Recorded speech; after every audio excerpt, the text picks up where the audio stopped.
Kembali lagi bersama Udo Adrian, si channel Cadel namun bermanfaat.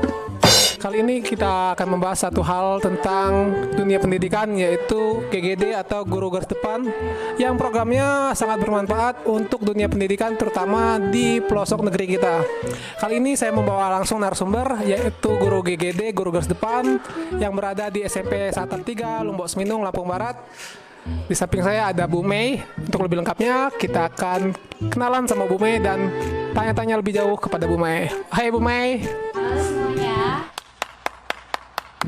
Kali ini kita akan membahas tentang Ibu. Saya harap penonton bisa mengerti apa itu tentang GGD. Oke Bu, nanti ada beberapa pertanyaan yang akan saya tanyakan. Nanti Ibu tolong jawab. Mungkin ini adalah informasi-informasi penting, jadi tolong perhatikan. Baca. Pertanyaan 1, Ibu dulu sekolah atau kuliah di mana, Bu? Saya lulusan dari Fakultas Keguruan dan Ilmu Pendidikan Universitas Lampung, lulus tahun 2013. Dan cita-cita awal apa sebenarnya dulu? Ya, kalau cita-cita awal sih memang jadi guru. Jadi pas ujian kompre dulu nih ceritanya, dosen-dosen pengujinya itu pada nanya ini, kamu abis ini mau ngapain, katanya kan. Nah di situ saya langsung jawab, ada dua sih pilihan saya waktu itu. Saya yang pertama saya memang mau mengabdikan diri di daerah tertinggal terpencil seperti itu. Yang kedua lanjut kuliah, dan ternyata kebuka jalannya untuk daftar di tempat-tempat tertinggal gitu.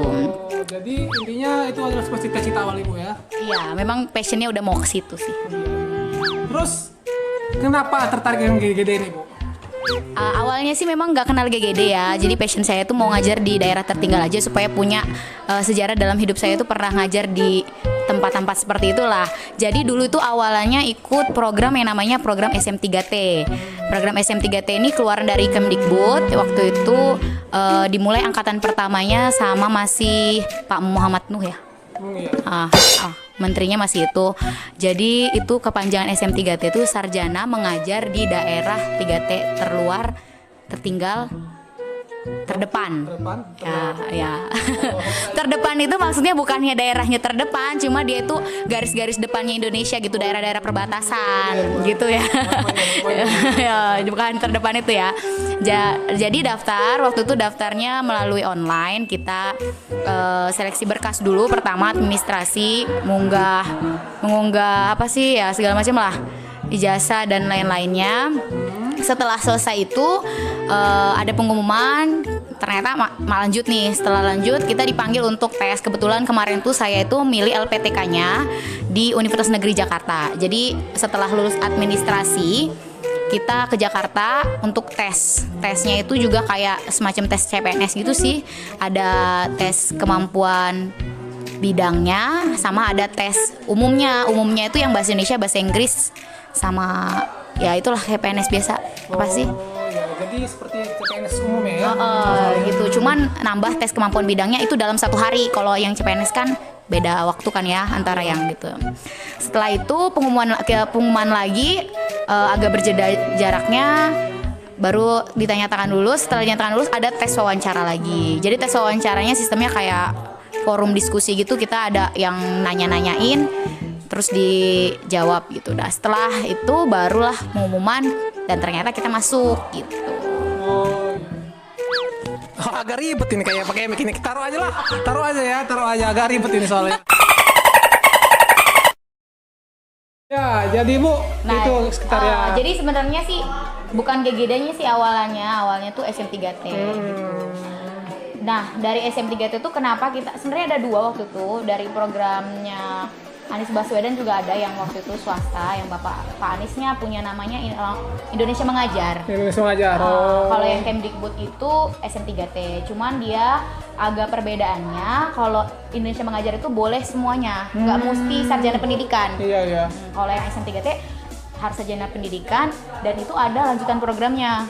Dia lanjut untuk membeasiswakan kita PPG. Makanya saya tertariknya di situ sih satu. Kalau yang kelanjutan dari Indonesia Mengajar, kalau untuk sarjana pendidikan nggak ada sih gitu. Iya, tadi saya tertarik bahasa Ibu, tadi ada bahasa garis terdepan. Terdepan Ibu dulu kan terdepan. Itu gimana Bu ceritanya? Jadi terdepannya saya itu kebetulan setelah terima, saya dapat di terdepannya itu di kabupaten paling utaranya Indonesia. Tahu nggak Pak? Di mana itu Bu? Di mana? Ya itu ada di Kabupaten Kepulauan Talaut di Sulawesi Utara. Dia terdepannya karena dia perbatasan dengan Filipina gitu. Oh, jadi dia langsung bisa nyebrang ke negara lain gitu Iya, ya? ini ada map nih ya. Kalau bisa ditunjukin kayak nggak ada gitu. Langsung dia ya? Sebuah titik kecil. Nah itulah Pak, besarnya pengabdian seorang guru Iya. PGD garis depan. Nah di balik pengabdian itu Bu, tentunya pasti ada gaji Bu. Nah gajinya ini yang perlu kita tanya ke Bu Medi ini Bu. Gimana Bu gajinya Bu? Kalau kita sih nggak besar-besar amat sih kalau dihitungnya. Jadi waktu SM3T itu kita digaji sama pemerintah 2.500.000 sebulan. 2.500.000. 2.500.000 sebulan itu dikasihnya per 3 bulan. Wah 3 bulan, jadi 3 bulan itu keren ya kan? Bahkan pernah mandek sampai 6 bulan. Wah. Jadi iya. 6 bulan tuh. Baru terima uang. Jadi kita kemarin itu waktu nyampe di lokasi itu belum dapat gaji. Wih, lumayan tuh Bu ya. Jadi masih Kantor sendiri itu ya? survive sendiri. Waduh, luar biasa pemirsa. Survive luar biasa.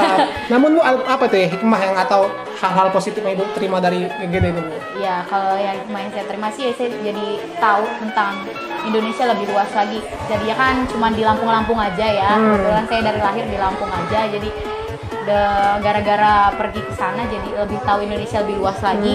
Dan di sana pun kita dapat teman-teman itu juga dari berbagai daerah gitu kan. Dari waktu saya di sana dari daerah Jawa ada, dari Sumatera ya ada gitu, teman dari Kalimantannya dapet gitu kan. Di waktu PPG juga dapat teman-teman dari Makassar. Wih, Iya, banyak dan sekali ya? banyak lah pokoknya gitu ceritanya. Jadi berasa udah dapet lah Indonesianya gitu di kita. Nah, kalau untuk akunya sih ya menambah pengalaman ya.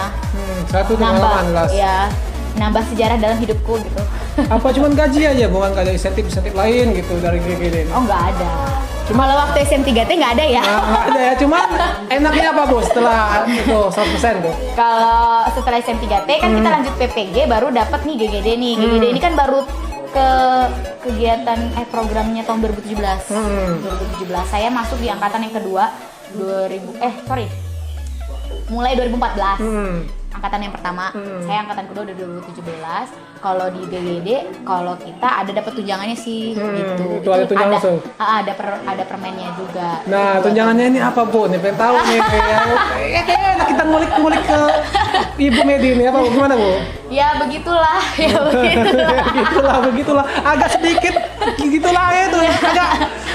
Agak apa ya? Mantap gimana? Ya Penasaran kita begitulah. gitu. Mungkin ya itu maksud dan tujuannya kan kita kan jauh ya, dapatnya di daerah tertinggal. Jadi mungkin tunjangan itu untuk mencukupkan supaya kita punya kendaraan lah gitulah, punya kendaraan pribadi, Iya. punya kontrakan rumah gitulah untuk di 2 tahun pertama.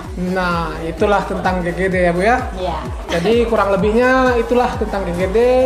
Ada enaknya sih katanya kalau GGD itu Bu, kalau udah selesai Bu ya, proses apa Bu? Pengabdian ya. Proses pengabdian itu, maka apa Bu hal yang paling lebih pas? Katanya kan ada yang dengar-dengar GGD ini guru yang istimewa dari PNS. Nah, katanya gimana tuh? Mana dengernya?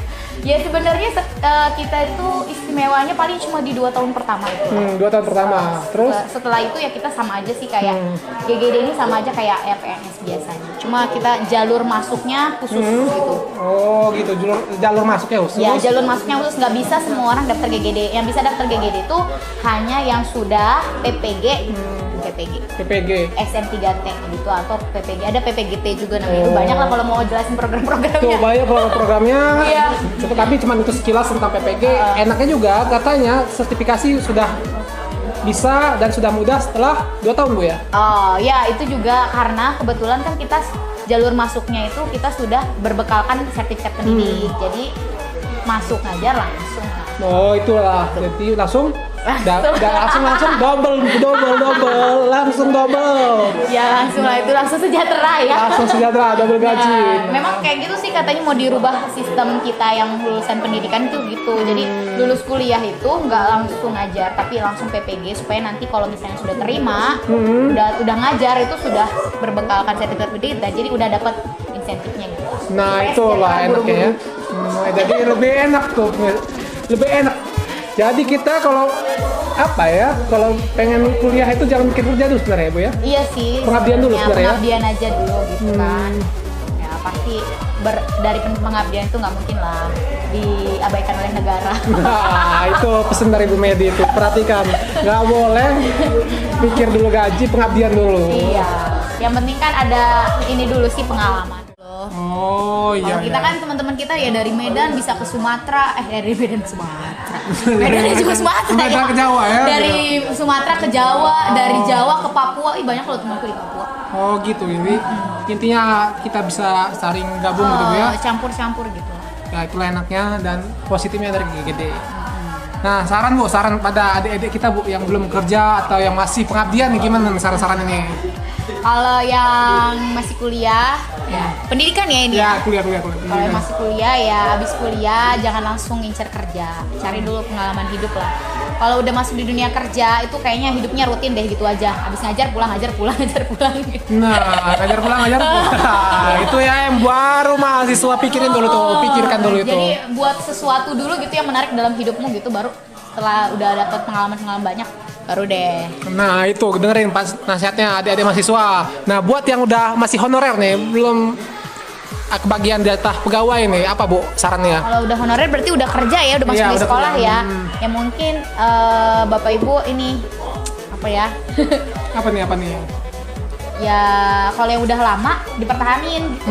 Karena itu kan nanti juga akan jadi bekal juga untuk pemanggilan PPG. Ya kan nantinya kan Iya. untuk NPTK-nya juga. Masa jabatan Bu ya? Iya, gitu benar. Ya kalau ada bukaan juga kayaknya sih nanti akan lebih didahulukan yang honorer deh. Nah itu dia pesennya ya. Jadi intinya dari percakapan yang saya terima dari Bu Medi ini, pengabdian jangan pernah lelah atau jangan pernah mengeluh. Nanti suatu saat kamu akan menerima hasilnya. Ya, keluar deh dari zona nyaman kamu.